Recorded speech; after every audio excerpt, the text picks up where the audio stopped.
Hey Scorpios, how y'all doing? Welcome. We are going to be taking a look at your month of April into May from the spring equinox into Beltane. So let's get right into it. In your meditation, I saw the image of a bee and I saw it flying and it smashed into this target, as in like a archery target. And then I saw it burrow into the bullseye and like make a little home there. Like I saw it like using its stinger and its strength, and it just carved out this little home in the bullseye of this target. And then I saw an image of the Three of Pentacles flash, which is bee energy, which is about your artistry, being the best at what you do, your unique take to, your personal craftsmanship, your artistship, your artistic voice, but also, the work that you do in terms of, your craft, how you earn your income, your physical and home landscapes as well, and about how all aspects of your physical experience are molded by what you're here to do and how you do it, your unique gift to the world. So really fascinating, because then I pulled your cards and you got the Oracle, the Arrow Master, hitting the mark, intention, detachment.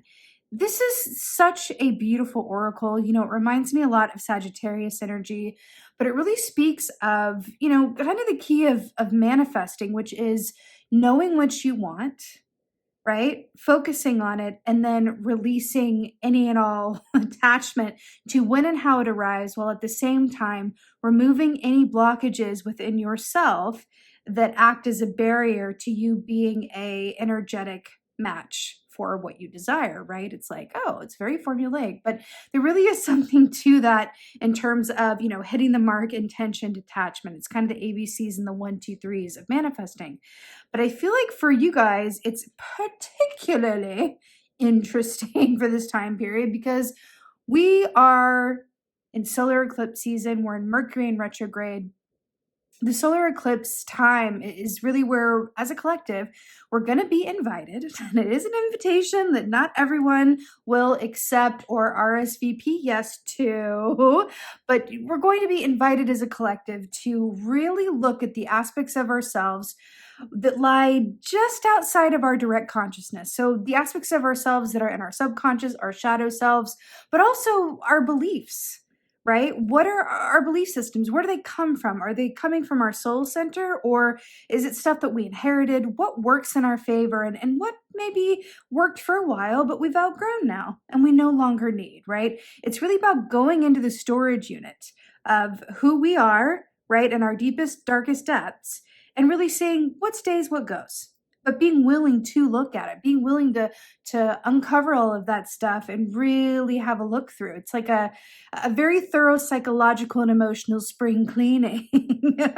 But again, this is something that you can either consciously do and get the most out of this time period, or, there will be many who avoid, don't want to look, and then that's going to, manifest a little bit differently and not exactly, through conscious creation. And so it's like, well, how can we make the most of this time? This is the blueprint, right? With that being said, you being Scorpio is kind of, having a good giggle as your cards came out. I feel like if there's any sign that is hardwired to thrive during solar eclipse season, Mercury retrograde, it would be Scorpio.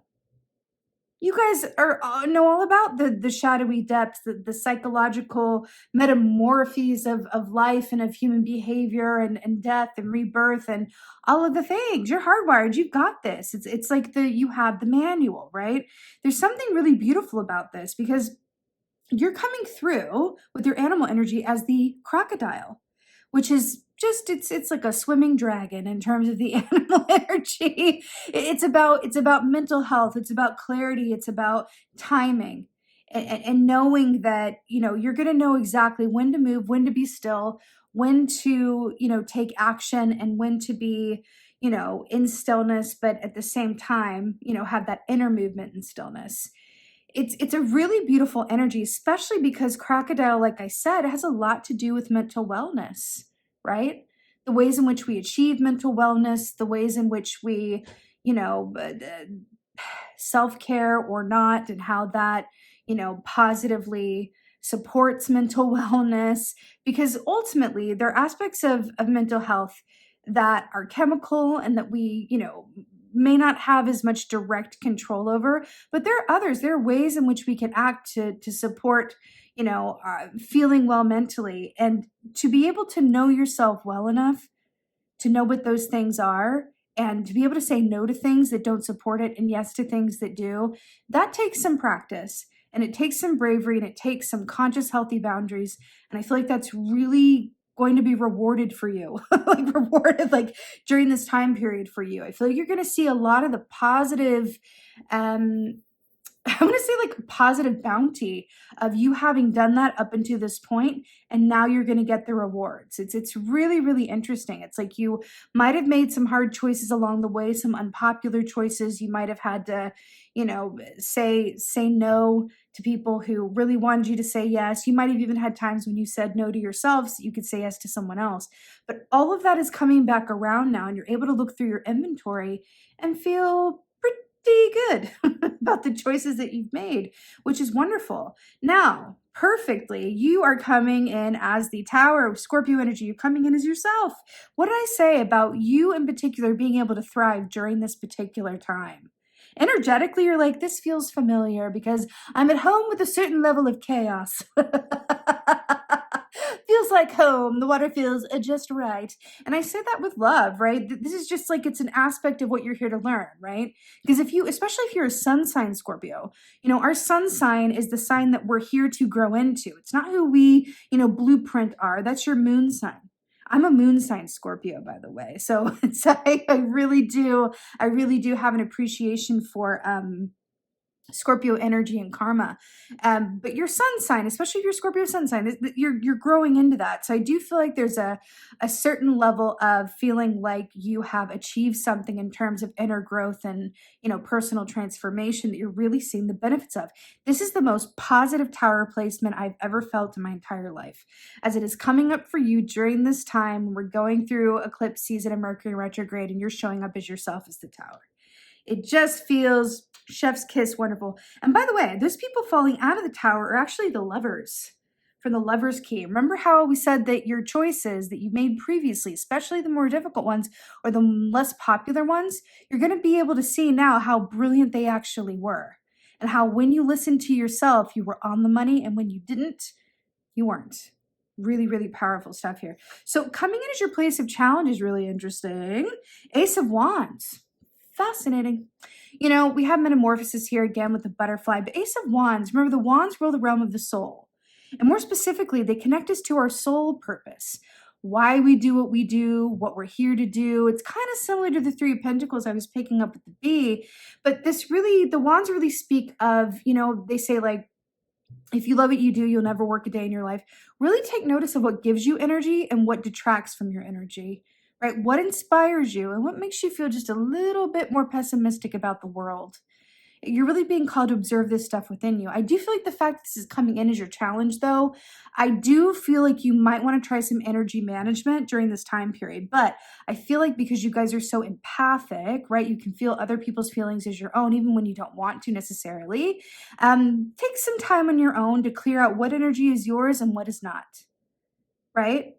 I think there's something to be said about allowing other people to feel how they feel without feeling the need to fix it or getting bogged down in it yourself.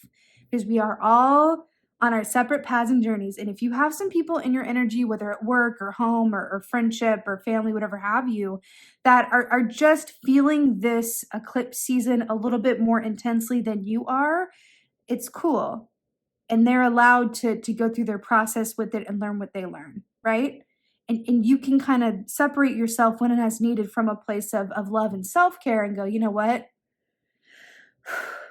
I'm right in the bullseye, right? I'm the bee in the bullseye. I know where I'm going. I have a deep understanding of where I am. I'm able to stand in the eye of this storm and have actual clarity.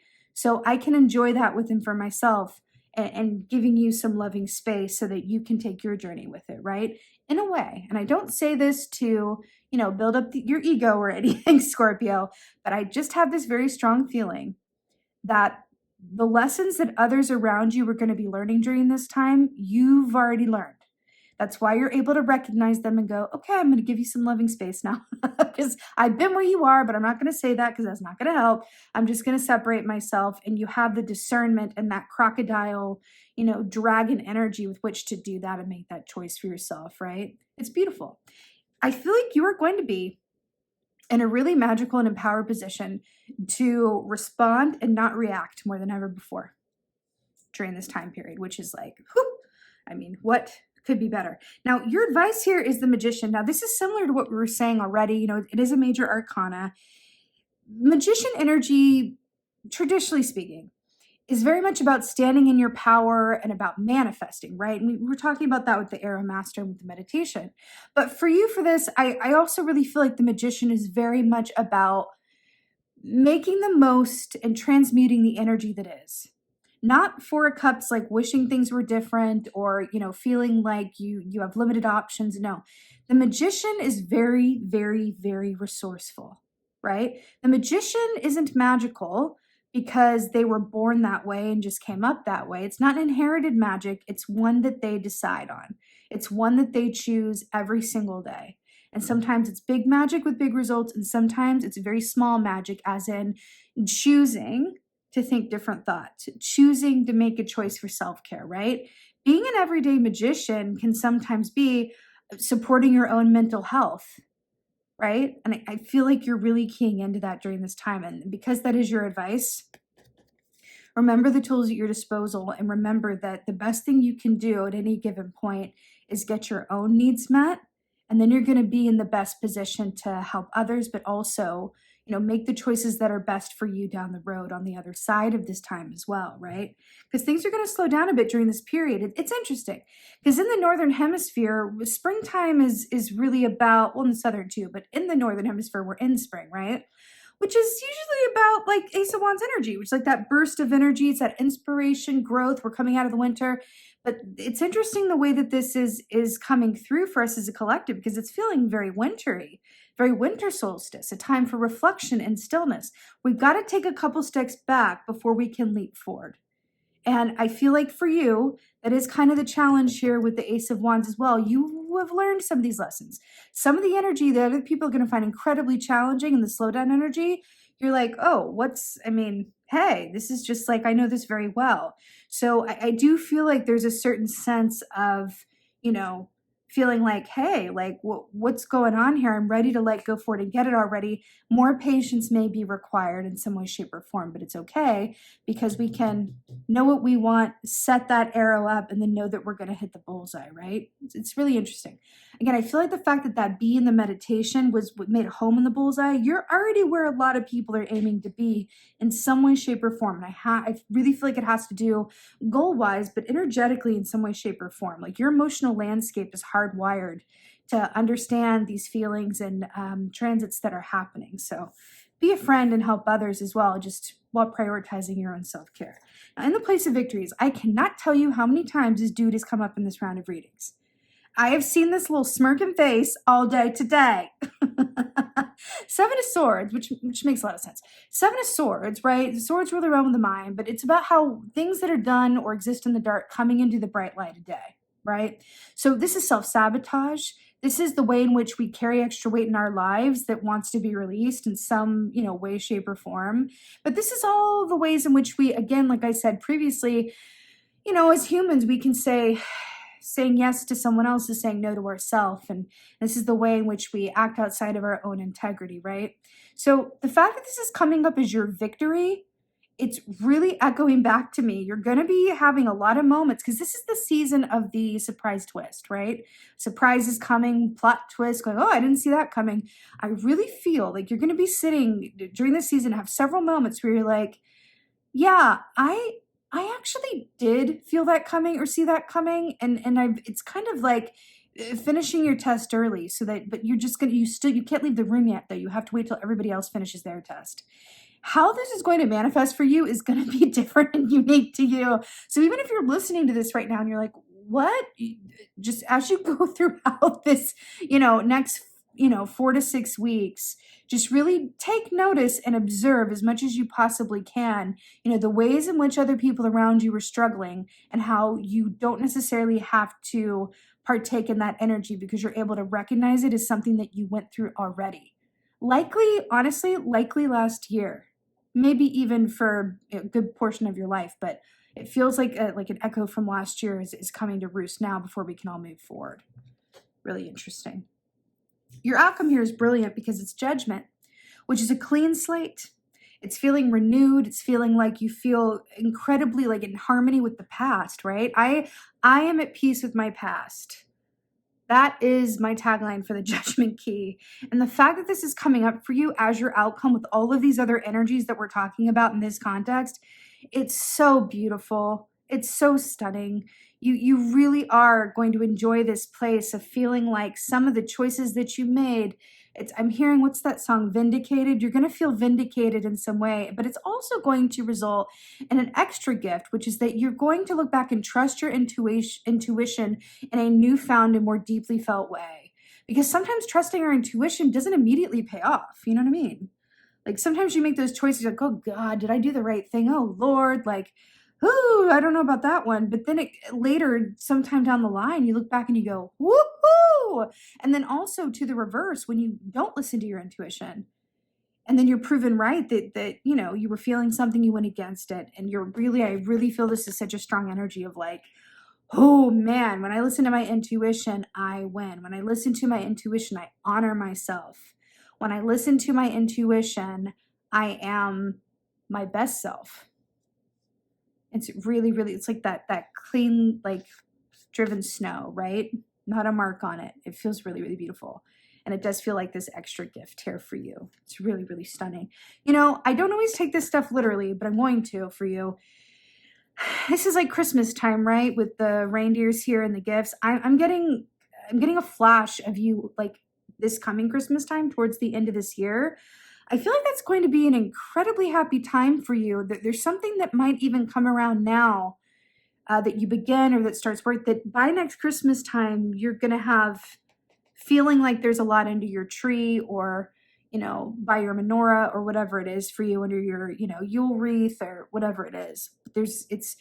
You're going to feel like such an abundance of gifts that you just have to share with others, right? There's something to that, a lot to be grateful for by the end of this year. Really beautiful, Scorpio. So with that being said, this is your April into May reading. I so hope that this helps and resonates and gives you a little extra support and blueprint for the season ahead. Holler at me in the comments. Let me know how you're doing. Let me know if this resonates. I'm so excited to be back with you guys after having a bit of time away.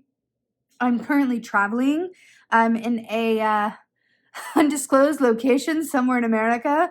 I'm waiting on my visa to be approved so I can get home to the UK. So I appreciate you guys going on this journey with me with all these location changes and whatnot. I'm excited to be back with you guys again soon. We'll be looking at Beltane season more in depth next. And just thank you guys so much. And most of all, of course, and always, just thank you for being you, and be well. Until next time.